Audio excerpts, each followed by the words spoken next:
Bismillahirrahmanirrahim. Lines the lay of the last minstrel सिटरों आखिरी गाइंदर जे तरफ़ां by Sir Walter Scott. Sir Walter Scott.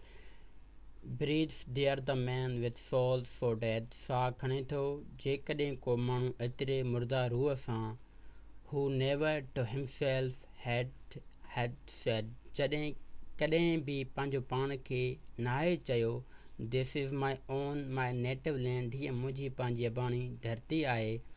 Whose heart hath never within him burned. जंहिं दिलि हुन जे जिस्म अंदरि गर्मी नाहे पैदा कई. As whom his footsteps he hath turned. जीअं हू पंहिंजा कदम वापसि करे थो घर तरफ़ या धरतीअ तरफ़.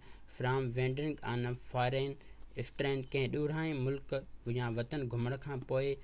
If such there breathe जेकॾहिं को रहे थो या साह खणे थो go mark him well वञो ऐं हुन जो क़रीबी जाइज़ो वठो for him no minstrel raptures soil हिन जे लाइ को बि ॻाईंदड़ ख़ुशीअ वारा गीत नथो ॻाए high though his titles proud his name जेतोणीकि हुन जा अलक़ाबात तमामु ऊचा आहिनि ऐं हुन जो नालो फ़ख्र वारो आहे boundless his wealth हुन जी दौलत बेहिसाब आहे as wish can claim जो को जो चाहे थो हासिल करे थो despite those titles powers and pay ऐं उन्हनि सभिनी अलक़ाबात ताक़त ऐं पैसे जे बावजूदु the average concentrate all in self ही मासूम रूप पंहिंजो पाण में मसरूफ़ रहे थो living ज़िंदा रहे थो shall forfeit fair renown पर समूरा हुन जा सुहिणा नाला ज़ब्त कया वञनि था and doubly dying ऐं हे ॿ दफ़ा मौत मरे थो shall go down जॾहिं वेंदो हेठि to the